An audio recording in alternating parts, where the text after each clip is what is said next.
everyone and welcome again to Algorithm HQ. Today I'm going to write the code and also explain to you all the algorithm to solve this maximum width ramp problem which is there in LeetCode. It is a medium level problem and is problem of the day or daily challenge on LeetCode for today.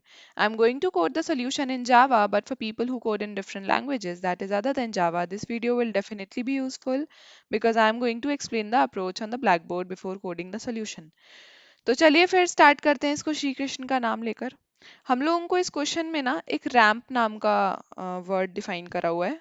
Okay, तो ramp क्या बोल रहे हैं ये लोग कि अगर कोई पेयर प्रेजेंट है हमारे पास आई कॉमा जे, जिसमें से आई जो है वो जे से छोटा हो और नम्स ऑफ आई यानी कि जो आई पे एलिमेंट प्रेजेंट है उस पर्टिकुलर एरे में वो भी जे से वो भी जे पे जो एलिमेंट है उससे छोटा या इक्वल हो, तो इसको हम कह सकते हैं कि ये एक रैंप बनाएगा।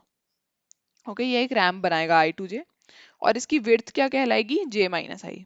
हम लोगों को एक इंटीजर एरे दिया हुआ है नम्स, हम लोगों को रिटर्न करना है maximum width of a ramp, मतलब जितने भी रैंप बन सकते हैं उनमें से सबसे बड़ा वाला रैंप या फिर सबसे मैक्सिमम विड्थ किसी भी रैंप की वो हमें रिटर्न करनी है। अगर रैंप कोई प्रेजेंट नहीं है नम्स में तो हम लोगों को रिटर्न करना है जीरो। ओके, तो जैसे यहाँ पे क्या दिया हुआ है कि ये जो इंडेक्स है 1 और ये जो इंडेक्स है 5, फर्स्ट इंडेक्स पे क्या प्रेजेंट है 0 और उसके बाद फिफ्थ इंडेक्स पे प्रेजेंट है 5। तो ये बना रहा है हमारे पास मैक्सिमम विड्थ वाला रैंप यानी कि 4 विड्थ वाला रैंप, इसलिए यहाँ पे 4 रिटर्न करा हुआ है। इस केस में कौन सा बन रहा है यहाँ पे जो ये फर्स्ट आई मीन 1 दिया हुआ है सेकंड इंडेक्स पे और ये जो 1 दिया हुआ है नाइन्थ इंडेक्स पे, ये बना रहा है हमारे पास मैक्सिमम विड्थ वाला रैंप। तो इसकी विड्थ दी हुई है हमारे पास 7 और वही रिटर्न करा हुआ है। ठीक है, हम इसको दो एरेज का यूज करके सॉल्व करने वाले हैं। ठीक है, ये ठीक है। अब यहाँ पे ये समझने वाली बात है कि मिन और मैक्स रिप्रेजेंट क्या कर रहा है। ठीक है, मिन रिप्रेजेंट कर रहा है minimum of elements from i to sorry 0 to i. ठीक है, और मैक्स क्या रिप्रेजेंट कर रहा है maximum of elements from i to N minus one. ठीक है, ये इंडेक्सेस हैं 0 टू आई और i to N minus one. तो बेसिकली जो मिन और मैक्स है, ठीक है, उसको मैंने ऐसे क्यों लिया हुआ है ये मैं बताती हूँ। अगर हमारे पास आई कॉमा जे आंसर है, मान लो अगर हमारे पास आई कॉमा जे आंसर है तो ये तो एकदम पक्की बात है कि आई जो है ना वो अपने पीछे वाले सारे एलिमेंट्स से छोटा या इक्वल होगा। ठीक है, आई पे जो एलिमेंट है वो अपने पीछे वाले सारे एलिमेंट से छोटा या इक्वल होगा। ठीक है, minimum of elements from 0 to i. क्यों? क्योंकि अगर आई आंसर है तो उसके पीछे ना उससे कोई छोटा एलिमेंट एग्जिस्ट नहीं करेगा। ठीक है, तो जैसे अगर यहाँ पे हमारे पास आंसर क्या था 1 कॉमा 5, तो 1 पे यहाँ पे 0 था।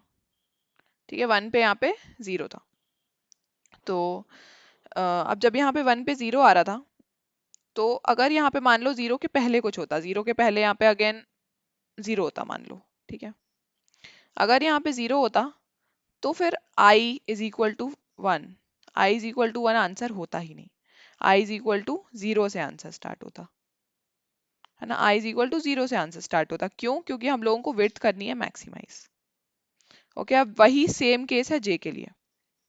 ठीक है, अगर हमारे पास आई कॉमा जे आंसर है तो जो जे है जो जे है उस पे जो एलिमेंट प्रेजेंट है that should be the maximum of I to N minus one. ठीक है, क्यों? क्योंकि अगर इस पे जो एलिमेंट प्रेजेंट है उसके आगे अगर कोई और बड़ा एलिमेंट प्रेजेंट होगा तो ये जे आंसर होगा ही नहीं, है ना, क्योंकि हम लोगों को जे माइनस आई को मैक्सिमाइज करना है ना। तो जे जितना बड़ा होगा उतना अच्छा है, आई जितना छोटा होगा उतना अच्छा है। ओके, तो अगर i कॉमा जे आंसर है तो i should be the minimum of 0 to i, I mean element present at I should be the minimum of 0 to I and j should be the maximum of I to n minus 1। इसलिए हम लोगों ने यहाँ पे min और max arrays लिए हुए हैं। ठीक है, अब यहाँ पे हम दो वेरिएबल्स लेंगे, I is equal to 0 and again j is equal to 0। ठीक है, अगर nums of I sorry minimum of I, if minimum of I is less than equal to maximum of j, अगर minimum of I is less than or equal to maximum of j, तो यहाँ पे एक तो ये चीज हो जाती है कि ये एक पॉसिबल आंसर बन सकता है ना, ये एक पॉसिबल आंसर बन सकता है, ये कंडीशन ट्रू है तो। ठीक है, ये एक पॉसिबल आंसर बन सकता है यहाँ पे। तो हम एक तो आंसर को अपडेट कर देंगे, एक वेरिएबल ले लेते हैं यहाँ पे आंसर, इनिशियली इसको 0 ले लेते हैं क्योंकि अगर कोई आंसर नहीं मिला तो हम 0 ही रिटर्न करने वाले हैं। ठीक है, एक तो ये एक पॉसिबल आंसर बन सकता है, और दूसरी चीज क्या, पॉसिबल आंसर बन चुका है तो हम जे को और इंक्रीज करके देखेंगे कि क्या हम और आगे जा सकते हैं, है ना। तो अगर ये कंडीशन ट्रू होती है तो हम जे को आगे बढ़ाएंगे, अगर ये कंडीशन फॉल्स होती है तो हम आई को आगे बढ़ाएंगे। आई को क्यों आगे बढ़ा रहे हैं, क्योंकि जैसे जैसे हम आई को आगे बढ़ाएंगे वैसे वैसे हो सकता है कि हमें आगे कोई और मिनिमम एलिमेंट मिलने के चांसेस हों।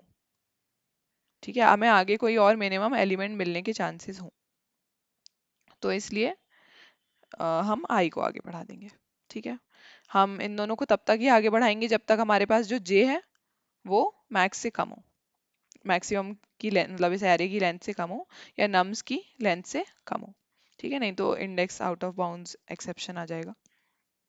ठीक है, अब ये जो कंडीशन है ना, ये जो कंडीशन है, इसमें ऐसा कभी होगा ही नहीं कि ये कंडीशन भी ट्रू हो और ऐसा हो जाए कि जो आई है वो जे से आगे निकल जाए, ऐसा कभी नहीं होगा। ठीक है, ऐसा कभी नहीं होगा।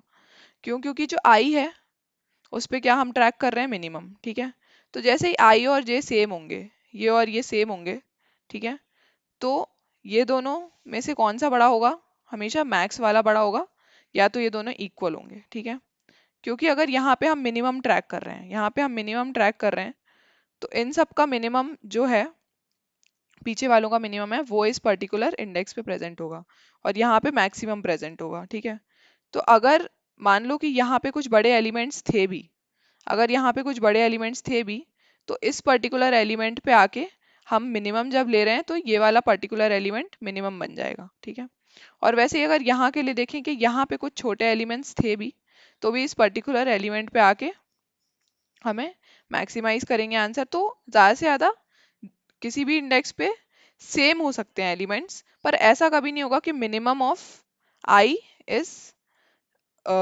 Is greater than maximum of i. ठीक है, ऐसा कभी नहीं होगा। तो आई कभी भी जैसे बड़ा नहीं होगा जब ये कंडीशन ट्रू होगी तो। ठीक है, आई हमेशा जैसे छोटा ही होगा। तो इसलिए हम क्या करेंगे, सिर्फ जे के लिए चेक करेंगे, क्योंकि जे को ही हम आगे बढ़ाएंगे। आई कभी भी जे से ज्यादा नहीं जाएगा जब ये कंडीशन ट्रू होगी तो। ठीक है, तो एक्चुअली आई कभी भी ही जे से ज्यादा नहीं जाएगा। ओके, तो यहाँ पे हम आइटरेट करते हैं, हम निकालने की कोशिश करते हैं क्या आंसर रहेगा। ओके, तो आई 0 है, जे 0 है। ठीक है, 6 8 से छोटा है क्या, हाँ छोटा है, तो हम जे को आगे बढ़ाएंगे। यहाँ तक हमने आगे बढ़ाया, ठीक है, इस इंडेक्स तक। ठीक है, ये अपडेट करते करते आंसर आगे बढ़ाएंगे।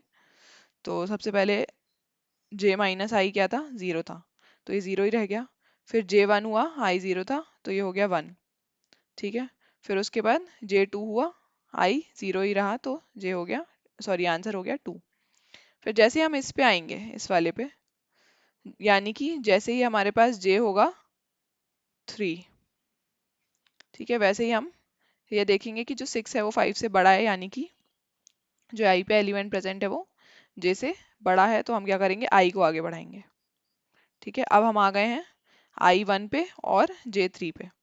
ठीक है, अब अगेन हम अपडेट कर सकते हैं, 3 माइनस 1 2, लेकिन पहले से ही 2 है, तो यहाँ पे अब हम जाएंगे फोर्थ इंडेक्स पे, अब अपडेट करेंगे, है ना, जे 4 हो जाएगा और आई 1 ही रहेगा, तो इसको हम अपडेट करके कर देंगे 3, और फिर जे हो जाएगा 5 और आई हो जाएगा 1, तो इसको हम अपडेट कर देंगे 4। ठीक है, क्योंकि ये कंडीशन ट्रू हो रही थी। तो यहाँ पे जैसे ही हम इस इंडेक्स पे आएंगे, कौन सा इंडेक्स है ये, फिफ्थ इंडेक्स है।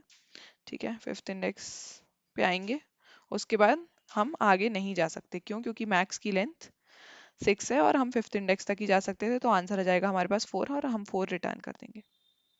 ओके, और हमें ये, हमने तो देख ही लिया था कि आई जो है वो हमेशा जे से छोटा रहेगा, कभी भी आगे नहीं जाएगा, क्योंकि आई को आगे बढ़ाने की कंडीशन ही क्या है कि जब ये चीज़ फॉल्स होती है। ठीक है, ये चीज़ तभी फॉल्स होगी जब जे i से बड़ा होगा, ठीक है, या फिर इक्वल होगा तो फॉल्स नहीं हो सकती, ठीक है। अगर जे आई के आई से छोटा है या इक्वल है तो ये कंडीशन फॉल्स नहीं हो सकती, इसलिए हमेशा जे जो है वो आई से बड़ा होगा या इक्वल होगा, ठीक है। अगर ये इक्वल होगा तो ये कंडीशन फॉल्स हो ही नहीं सकती। ओके, तो अब इसको कोड करके देख लेते हैं। सबसे पहले ले लेते हैं एक इंटीजर n जिसमें हम स्टोर करेंगे nums डॉट लेंथ, और एक इंटीजर आंसर भी ले लेते हैं इज इक्वल्स टू 0, ठीक है।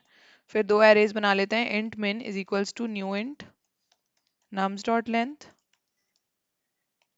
Okay, then max is equals to new int nums dot length, okay. तो अब यहाँ पे ये आ गया है।